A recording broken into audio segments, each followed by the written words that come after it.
Hey guys, Kenny here, Ken Small Engines. We got a bunch of stuff to work on this weekend. I've got my new lavalier microphone on, and hopefully it's working good and you can hear me good. I'll put the link in the description. It's around a $30 kit. Um, Let me show you what that looks like. Yeah, it comes in a kit like this. You get two microphones, a charging cable, and the piece that goes onto the phone.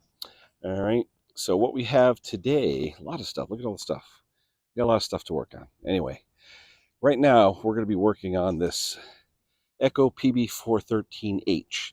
Now, I've been told, and correct me if I'm wrong, people, you had 413Hs and 413Ls. The H stood for Home Depot, the L stood for Lowe's. These were the first backpacks 20, 25 years ago that Echo mass produced for the box stores.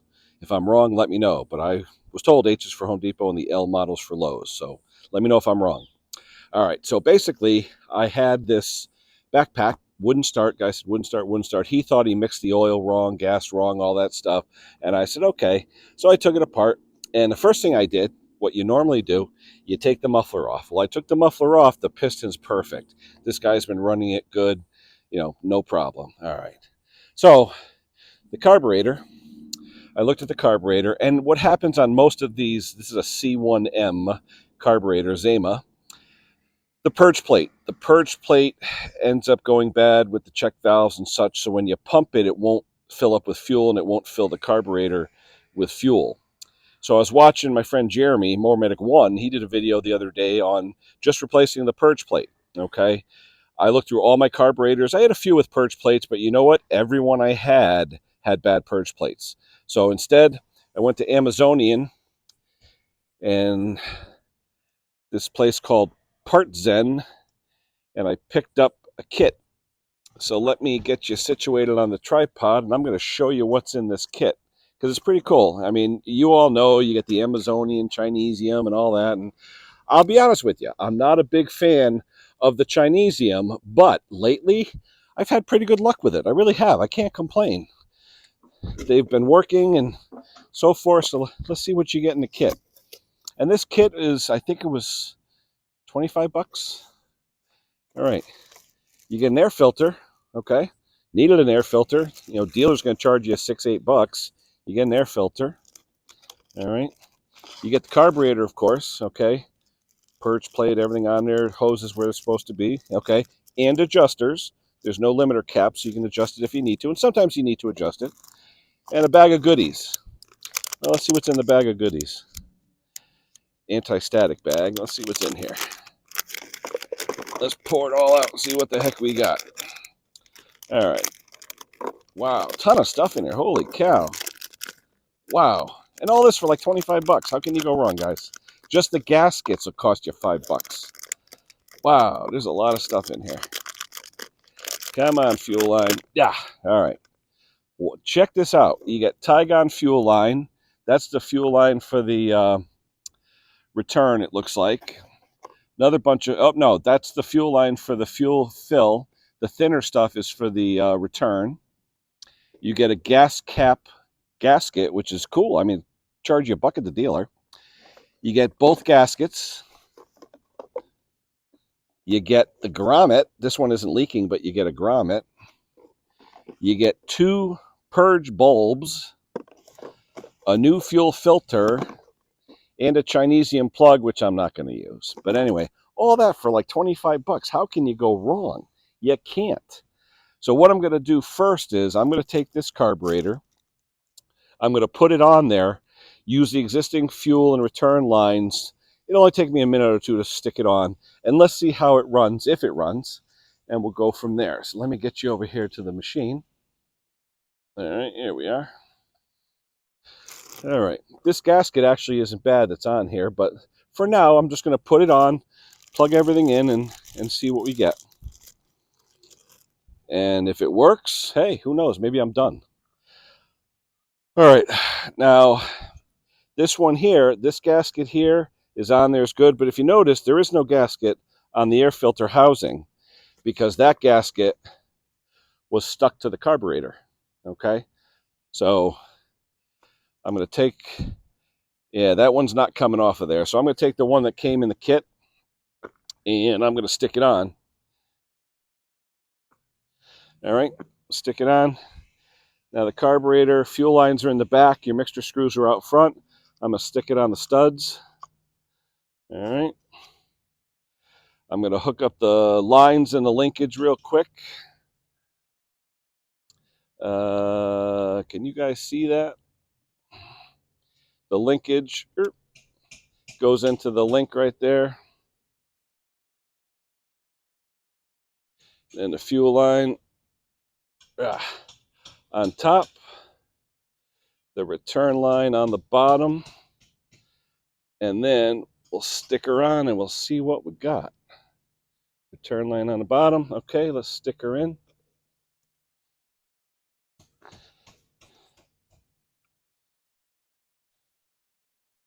All right. All right, I just got to get an Allen wrench. We'll tighten that up. We'll fill it with fuel and we'll see if we got something. So I will be right back. All right, we're back. We brought out our Allen wrenches. We got our fuel. Let's tighten this baby down.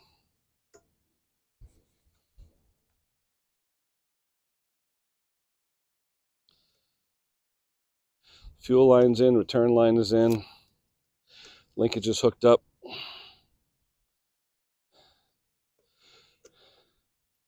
We're going to snug this down. Not too tight because there's a lot of plastic in there. You don't want to warp the housing.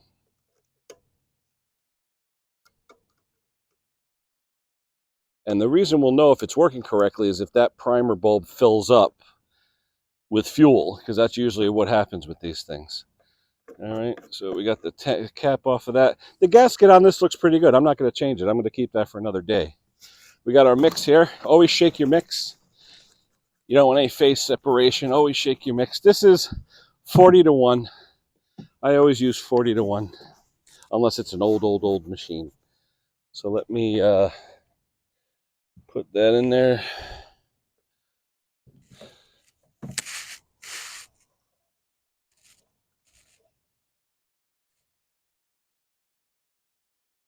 All right, that should be enough to get her going. The owner had put a brand new fuel filter in this, so I don't think I need to worry about that.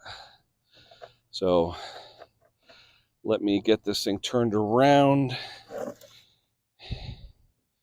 And let's see if you're still in the shot here.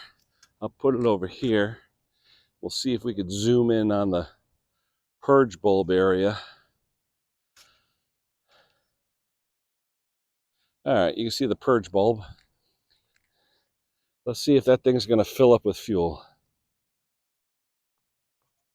Oh, yeah. It's filling. I can hear it going squish, squish, squish. It's filling completely with fuel. All right. Okay, now, this has an auto light plug in it. If you look on here, it's supposed to be a NGK BPM8Y. He's got an auto light 2974. Don't know if that's correct or not. So I'm going to take these screws out of the housing that go for the cover. I don't want to lose them if this thing vibrates. So let me take these screws out. And then we'll try and start her up. All right, we got a nice bag there. Okay, so I've got her, say, mid-throttle, gas cap shut, choke is on, primer's primed, spark plug on. All right, let's see what she does, everybody. Choke is on. Here we go. Oh, wait a minute. That sounds promising.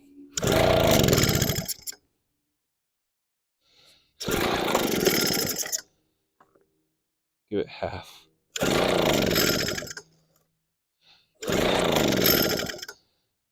Let's see.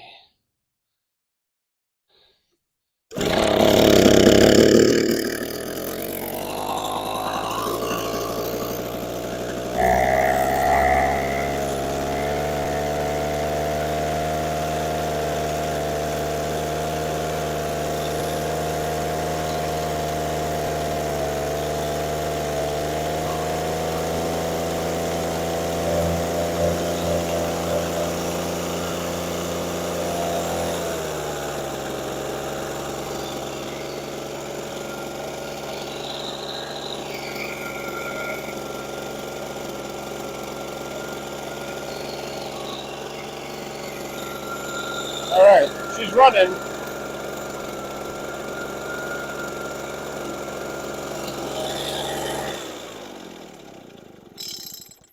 I'm going to get a flat screwdriver so I can do the adjustment, because you usually have to adjust these. So let me grab that flat screwdriver. I'll be right back. All right, we have our flat screwdriver, which fits perfectly into these adjuster screws to adjust them.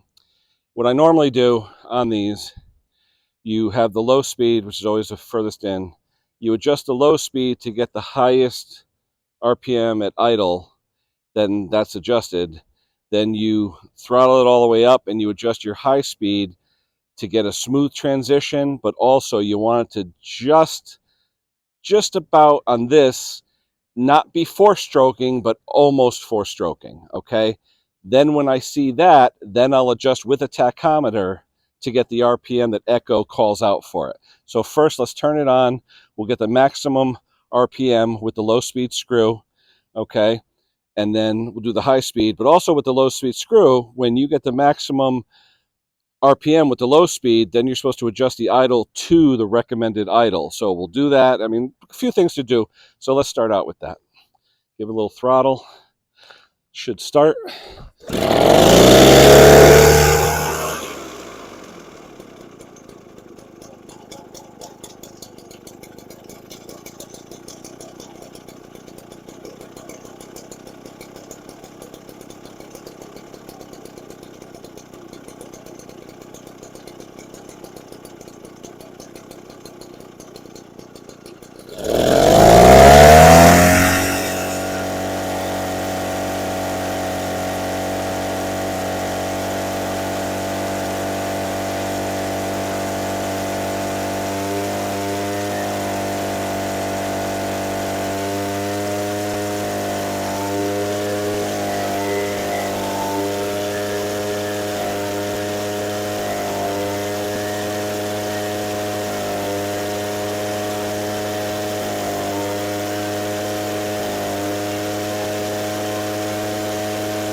All right.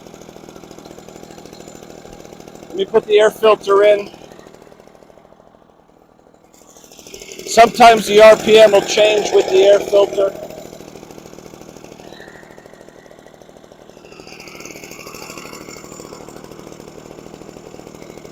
Sometimes the air filter richens it up.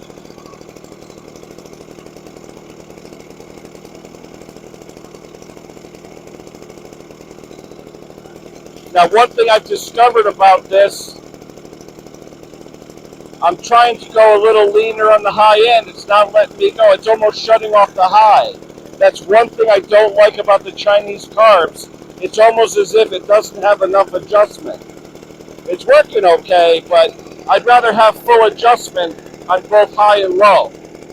Hey, what do you want for $25, right?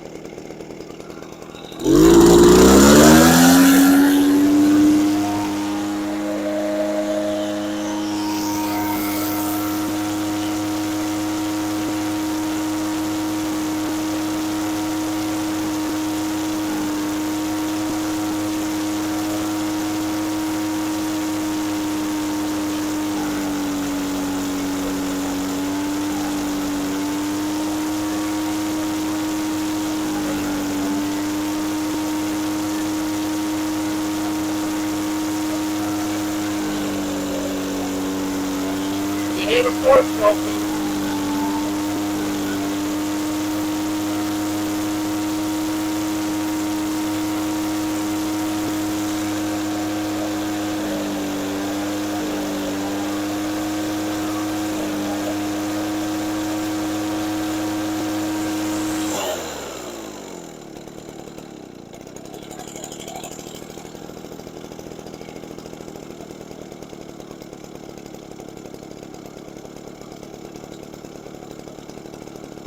Okay, I believe I have it where it's supposed to be, idling and high speed.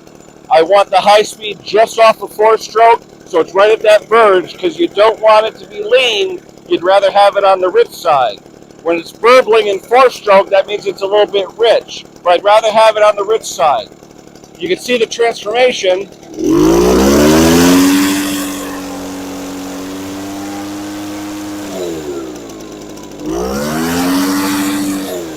It transfers high and low pretty good, so I'm not going to worry about that. So let me go grab my tachometer. Let me see where it is in the range that it's supposed to be, and we'll adjust it if we need to. Be right back. Now here's something funny. I bought a cheap tachometer to hand away to one of my customers at the Christmas giveaway, and I handed it away, and I had an extra one. Let's see if it works.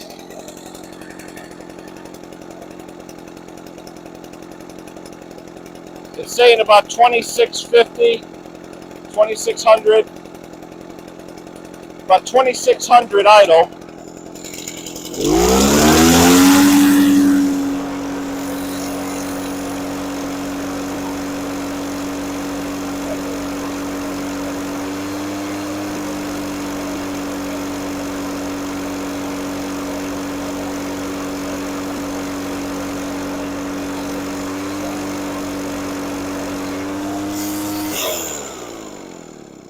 It was about 2600 idle and about 6,000 full. Okay. Now, the stuff coming out of there is whatever's burning off that he had in there. He had it over oiled, he said, so that's probably just oil burning off. I'm not going to worry about it. So I'm going to go online right now, and I'm going to see PB413H. We're seeing 2600 and 6,000. Let's see how that compares to what the factory wants. Okay, as you can see in here, if you can see it, it says idle speed 2600 to 28, perfect. But it has the high RPM 64 to 66. I was getting about 6,000, and with a unit this old, that's not too bad. I'm going to see if I could adjust the high speed to get it a little bit higher. I don't know if I can because of this carburetor. I don't want to run it super lean, but let's see if I can get a few hundred more RPM out of it. So let's start her up. It was running 6,000. Let's see if I can get higher. So turn it on.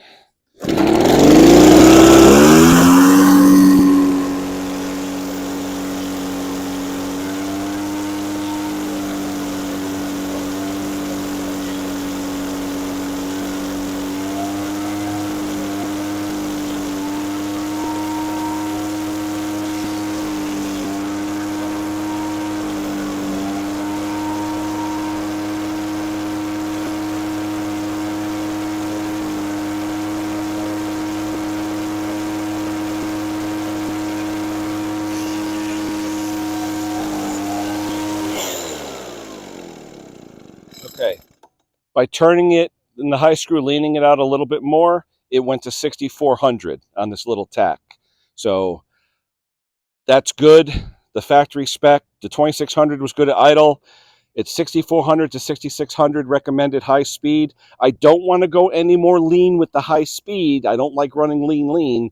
There's still some more adjustment in it. So I'm at 6,400. You're going to get a little burble back and forth. It's a Chinese carburetor. Who knows how the passageways are? You're going to get a little burble, but it is 64 max that came out of it, 2,600 at idle. So you know what? I'm happy. I'm very happy with that. But what I'd like to do, though, is I'd like to use my DTI tack. This is my favorite. This is the one that, to me, this is the Bible. This is the good one. The one you saw before, this is a cheap, 1995 tack. The DTI 20K, that's the master. All right, let's start it up. Let's see what we got.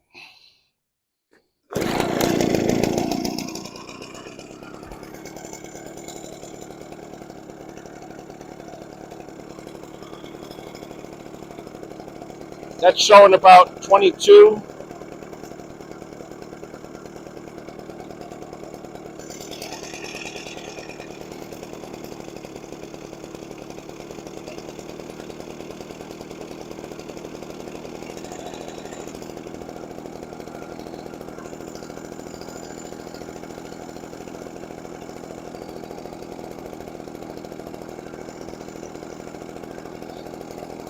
Come on.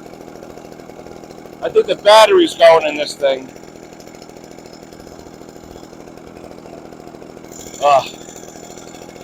I'm gonna have to change the battery, guys. I think the battery's going in this thing.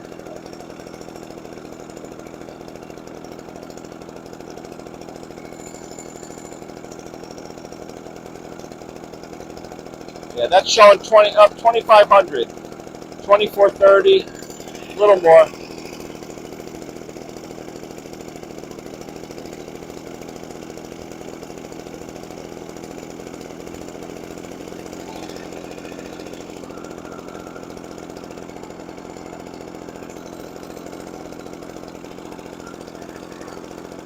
Come on.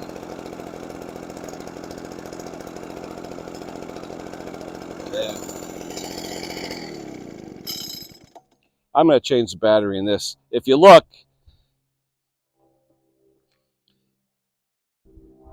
that's what it was, 2611. That's the max that it read off the idle. So I think we're fine, but I want to change the battery in this thing and show you, because I love this tack, but with a low battery, it doesn't work too great.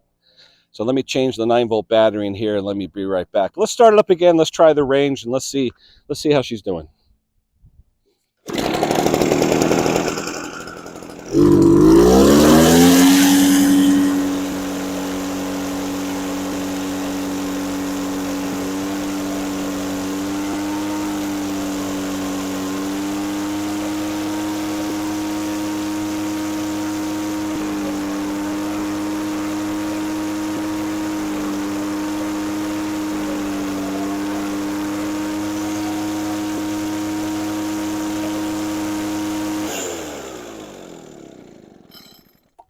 All right. 6259, it's supposed to be 6400. You know what? This thing's 20 years old, 62, 63. Because of the Chinese carburetor, you can start this up 3 times. You're going to get a little bit of variation. I don't want to go too lean with it. I'm going to keep it where it is. As it warms up, remember, you have to check these things when they're warm. This has been running about 5 minutes. The only thing I'm skeptical on, guys, that plug, okay? It's not a BPM8Y. It's not an NGK. It's not the factory plug that came with it. It's an auto light. I don't know if I trust auto light. You know, if I'm at the dealer later, I was this morning, I would probably grab a BPM8Y and try it and see if it makes a difference. At this point, we have the 2600 idle. We have 6400, say, max. It's the spec. It's good. What I'm going to do, I'm going to put the cover back on. I'm going to bolt it up. I'm going to let it sit a little while. I'm tempted to get the BPM8Y, okay, and try it, because using the OEM, especially NGK, is a better plug, I think. It may make a difference. So let me think about it, and we'll be right back. But at this point, we're done. We put the carburetor on. We've adjusted it. We got the idle. We got the max on low. We've got the high to be where it's supposed to be at 6400. Technically, it's good, but I still want to change out that plug because, you know what? It may make that difference, okay? But again, Chinesium carburetors, you're not going to get that full range of flow that you get with an OEM carburetor. But then again, 25 for all the stuff we got versus 45 for just the carb. Do the math. You know, I mean, at this point, he didn't want to spend a ton of money. It's running. It'll work fine for him. We'll go from there. So if I'm back, I'm going to show you with the NGK plug. If I'm not back, that's the end of this video. So either way, guys, like, subscribe. Hope you enjoyed it. Got any questions, throw them in the comments. If you see me doing something right, doing something wrong, let me know. All right, guys, that'll be it for now. We'll talk to you soon.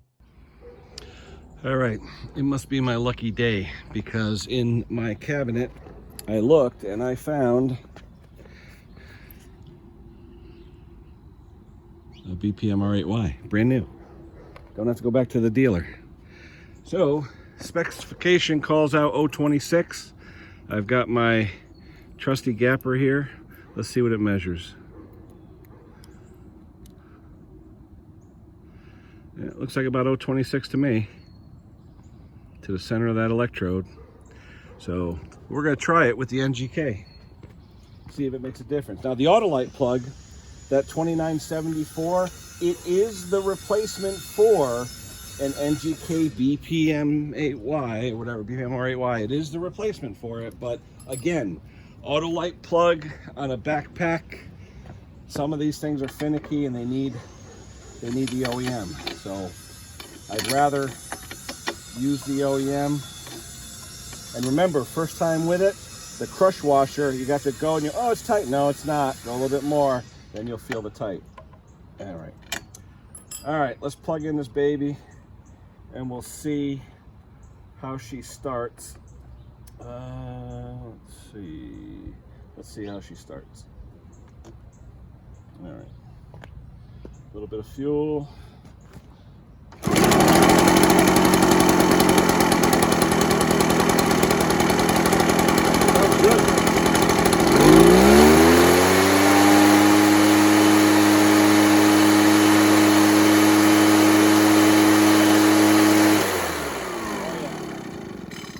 Sounds a lot better with the NGK plug.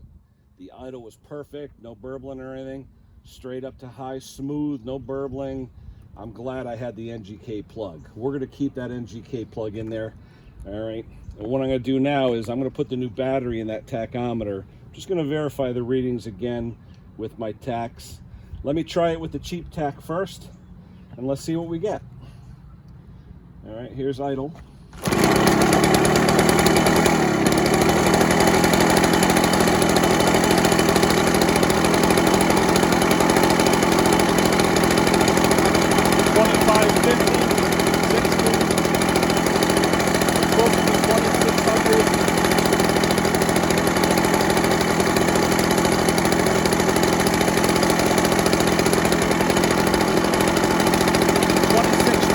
2620, good.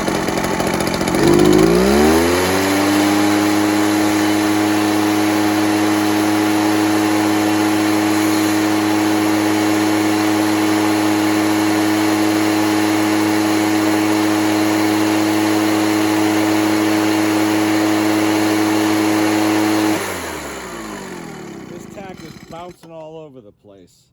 All right, maybe if I put the antenna in, it would be better, but it bounced anywhere from 5,000 up to 7,800. You know, it ain't 7,800. So let me put the battery in the tach that I love. Let me come back. We'll make sure that we have a good reading on that. I think it's okay right now. I think the settings are good, but let me verify it with the tach. This cheap tach, like I said, it's still in the box. I don't even have the wire hooked up to it. Would it be different if I wrapped the wire around? Well, we could try. Why not? What the heck? It's only a video, right? Let me do that. Let me take these things out. We'll get new batteries and everything. We'll wrap the wires around and we'll see if the tachs, usually when you wrap the wire around the plug, you get a steadier reading. Let's see what happens. I'll be right back. All right, we got the wire wrapped around it 4 or 5 times like it said, slid into the back of the meter. Let's see what we get for our readings.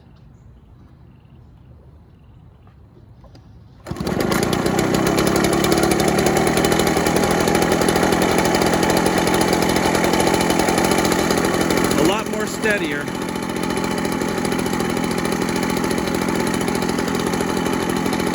Supposed to be about 2,600.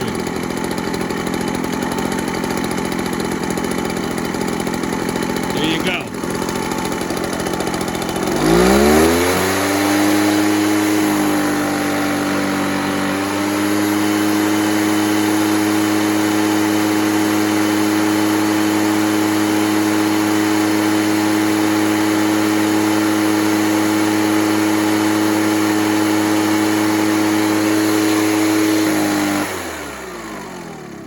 Supposed to be about 6,400. We're close enough. Always put the wire on the tach. Nice easy reading, stays consistent. Okay, when you buy a wireless tach and it comes with the antenna, use the antenna. When you hold it, it could be all over the place. Use the wire. Something I learned today, I never really used the wires before. I always just held them next to it, but the wires give you a consistent reading. So we got the 2,600 idle.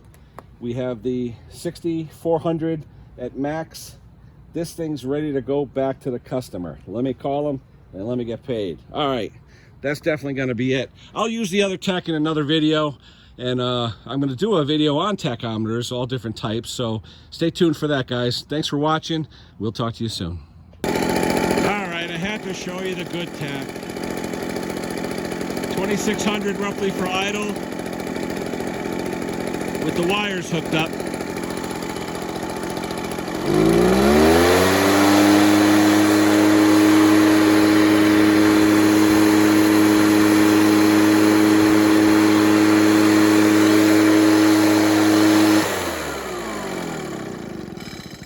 This is my favorite tach. And again, something I learned today, use the wires that come with it to hook up. This one has a ground wire and a wire on the plug. It makes the reading dead rock solid. That's what you want. You hold these things up to something, yeah, you're going to get a reading, but it's going to bounce. So something I learned today, always use the wire. The wire will give you a consistent, steady reading. Use the wires that come with your portable tachometers, your wireless tachometers. The wires will help you. All right, that's another tip for this video. We will talk to you guys soon.